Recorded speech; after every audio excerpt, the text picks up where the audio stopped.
Shalom bagi kita semuanya.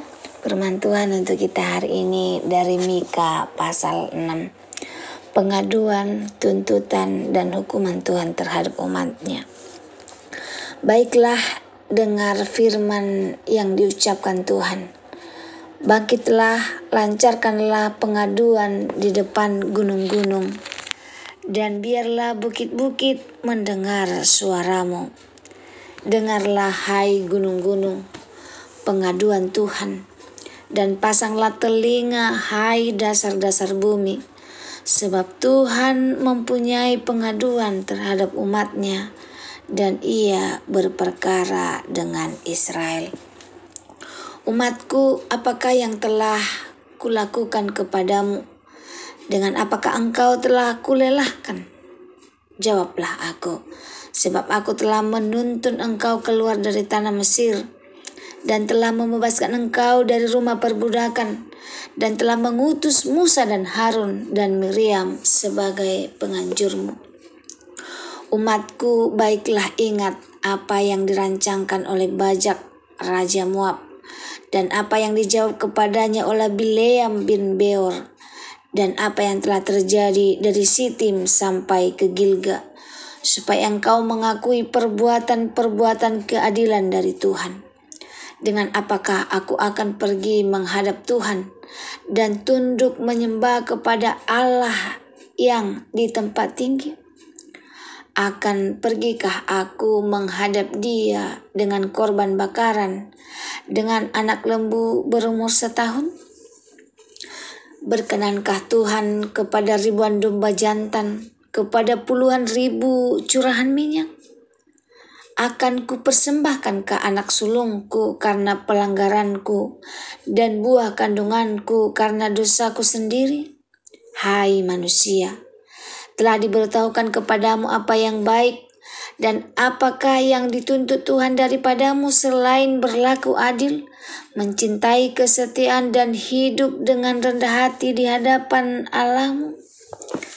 Dengarlah, Tuhan berseru kepada kota. Adalah bijaksana untuk takut kepada namanya. Dengarlah hai suku bangsa dan orang kota. Masakan aku melupakan harta benda kepasikan di rumah orang pasik, dan takaran eva yang kurang dan terkutuk itu? Masakan aku membiarkan tidak dihukum orang yang membawa neraca palsu atau pundi-pundi berisi batu timbangan tipu? Orang-orang kaya di kota itu melakukan banyak kekerasan. Penduduknya berkata dusta dan lidah dalam mulut mereka adalah penipu. Maka aku pun mulai memukul engkau, menanduskan engkau oleh karena dosamu. Engkau ini akan makan tetapi tidak menjadi kenyang, dan perutmu tetap mengamuk karena lapar. Engkau akan menyingkirkan sesuatu tetapi tidak dapat menyelamatkannya.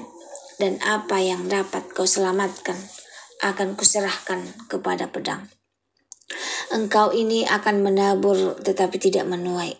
Engkau ini akan mengirik buah zaitun tetapi tidak berurap dengan minyaknya. Juga mengirik buah anggur tetapi tidak meminum anggurnya. Engkau telah berpaut kepada ketetapan-ketetapan Omri dan kepada segala perbuatan keluarga Ahab.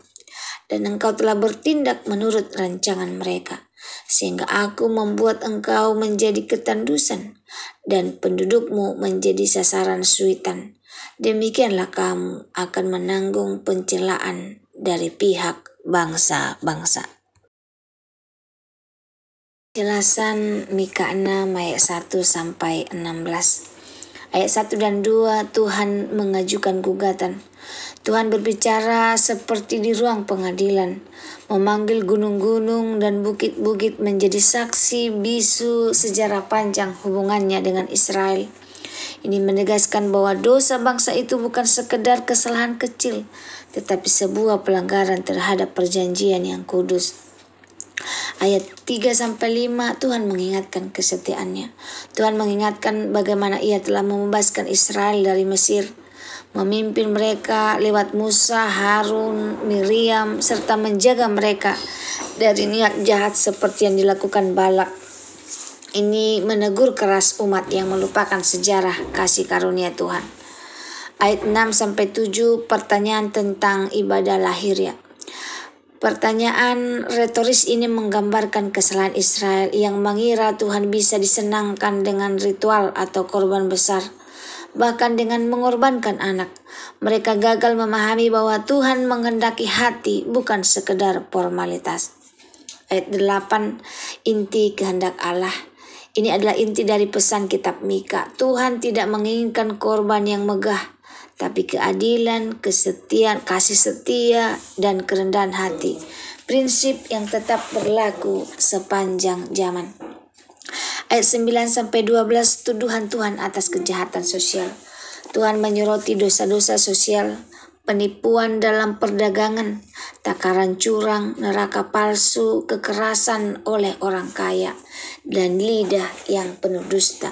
Ketidakadilan dan korupsi merusak seluruh masyarakat. Ayat 13-15 hukuman atas dosa. Tuhan akan mengizinkan hukuman datang, kelaparan, kegagalan ekonomi, dan kehancuran. Usaha manusia menjadi sia-sia karena mereka tidak lagi hidup dalam kebenaran Tuhan. Ayat 16 penyimpangan dari jalan Tuhan. Israel mengikuti jalan Omri dan Ahad, dua raja paling jahat dalam sejarah Israel. Akibatnya Tuhan menyerahkan mereka kepada kehinaan dan penghinaan di hadapan bangsa-bangsa.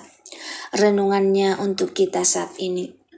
Yang pertama, Tuhan tidak butuh agama tapi ketaatan sejati. Tuhan tidak terkesan oleh jumlah persembahan atau tampilan ibadah lahiriah. Yang Dia cari adalah ketulusan hati, keadilan, dan kesetiaan dalam kehidupan sehari-hari. Yang kedua, lupa akan kasih Tuhan membawa kerusakan. Seperti Israel, kita pun bisa jatuh ke dalam dosa ketika lupa apa yang telah Tuhan lakukan bagi kita. Mengenang kebaikan Tuhan adalah kunci untuk kita hidup dalam ketaatan. Selanjutnya, keadilan dan integritas harus dimulai dari kita. Apakah dalam pekerjaan, bisnis, pelayanan, atau hubungan Tuhan memanggil kita untuk jujur, adil, dan berbelas kasih? Neraca curang masa kini bisa berupa manipulasi, korupsi kecil-kecilan, atau ketidakjujuran yang dianggap biasa. Terakhir, hidup dalam rencana jahat akan menghasilkan kehancuran. Mengikuti sistem dunia yang penuh tipu daya dan ego akan menjauhkan kita dari berkat Tuhan. Hanya dengan kerendahan hati, berjalan bersama Tuhan, kita menemukan kehidupan yang sejati. Semoga firman Tuhan hari ini menjadi berkat bagi kita. Terima kasih, Tuhan Yesus memberkati. Shalom.